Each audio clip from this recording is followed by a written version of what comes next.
in our dwelling place through all generations. Before the mountains were born, long before your creation.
Welcome to Plain Talk About Life in the Bible.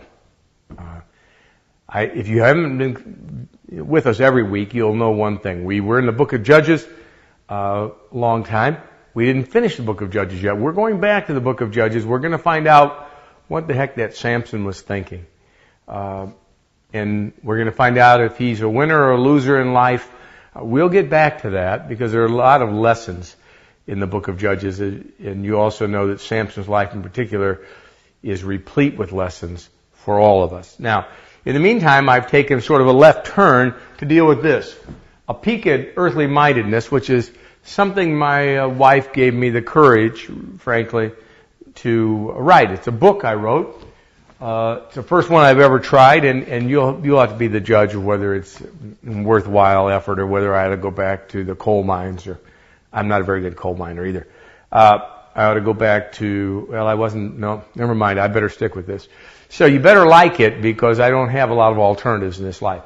A peek at Earthly Mindedness is my attempt to wrestle myself to the right side of the road on this issue so that I'm heavenly minded and my citizenship is in heaven. All my treasures are in heaven. I want to see life that way so I can get through this gauntlet that we run and wind up in my Father's arms. That's what I want. And I want that for me first. I want that for you next. So if you are troubled by your own earthly mindedness, stay with me, and maybe God, by His Spirit, will cure you of it. I'm certainly hoping He'll cure me of it. So here's the first thing, the way that He normally does it is He renews your mind and gets you thinking differently about it. A peek at earthly mindedness. The first question I have in the first chapter is this, because this book is really meant to be the foundation of Bible studies. Do I view earthly things as my best things?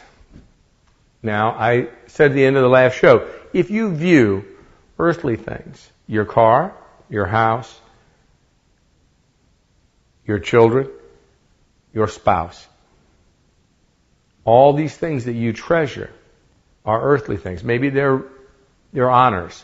Maybe you have in Chicago, I'll see these guys from Northwestern University who will have a name like Robert Black, and behind it, he'll have more initials designating whatever people have seen as his achievements in this world. His name will be this long, and then he'll have initials for another line and a half. Now, he is a man who's been busy. But if he thinks those earthly honors are going to do him any heavenly good, he's probably mistaken. Unless those earthly honors have produced work for God's sake, not His own. For God's glory, not His own. And that they've enabled them and opened, to deal with people and to open doors for God to be exalted and glorified. If that man, Mr. Black, has done that, that's wonderful. If he's done it really just so he can be, cheered when he's old at dinner by other people who went to Northwestern and recognized some of those initials as meaning something. Well, if that's all he's done, it's a pathetic life he's lived. And worldly glory If you're going to get a choice between worldly glory and worldly money, take the money.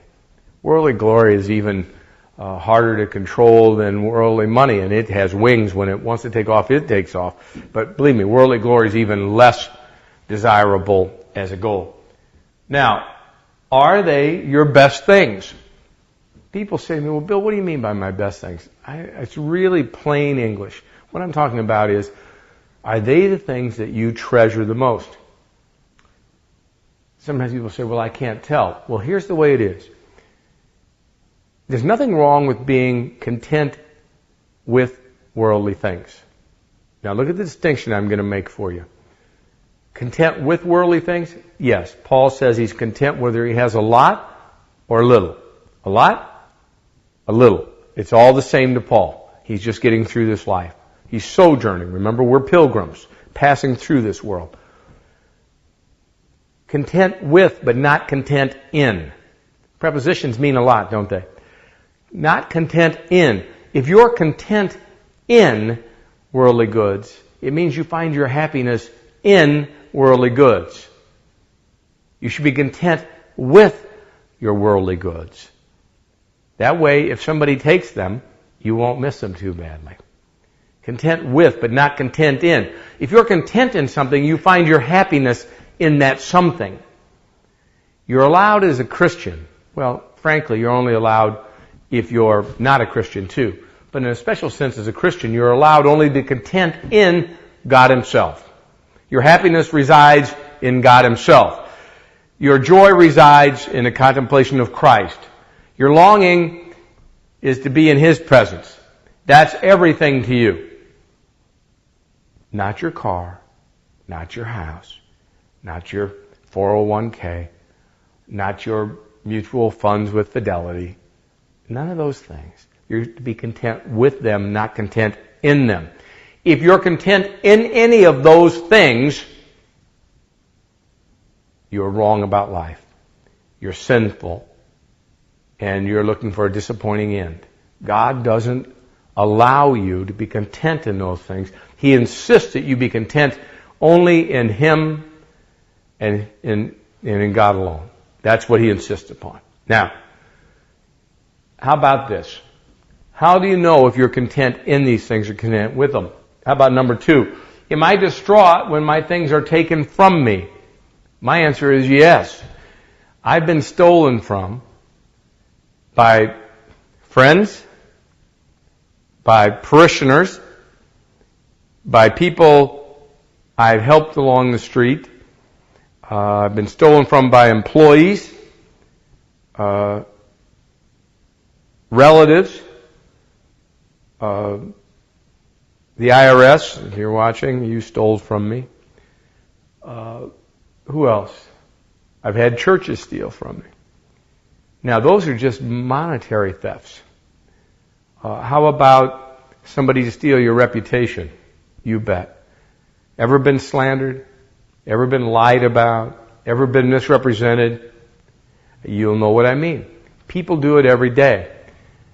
In front of men, if you expect to keep a good reputation, you do all you can. And if you're vigilant about it and diligent in it, you're still likely to have people lie about you because of envy or pride or ignorance. So I wouldn't worry about it because they're going to do it. I drive down the street and I tell my wife, I can't believe that guy knowingly said that about me. And she'll say, what difference does it make? Just forgive him. What difference does it make? If he spoke well of you, it won't make any difference. If he speaks well of you to somebody who doesn't like you, they'll take it in the wrong vein anyway. That's what happens. It's good to have a good wife. It's a blessing to have a good wife, in fact.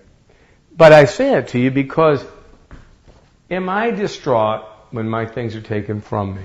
Yes, I am. That's the first sign that I'm very earthly minded. A terrible sign that I'm earthly minded. These things were given to you by God, given to me. Let's look at me. My house, my car, my vocation, my goods, all these things were given to me by God. They are on loan. He sees me as a steward of these goods? Do you see yourself as a steward? Or do you see yourself as somebody who owns these things? They're all yours. You do whatever you want with them, and occasionally you'll give God a part of them back. Well, that's not how God sees them. They are yours. We've established that private ownership is a Christian concept. In Acts 5, you can see it with Ananias and Sapphira. The money they had was theirs, but they were stewards of it. They were meant to do good with it. God sees you in that light, and one day you'll give an account for how you've done with all the things He's given you, your talents, your money, your family, all of these things.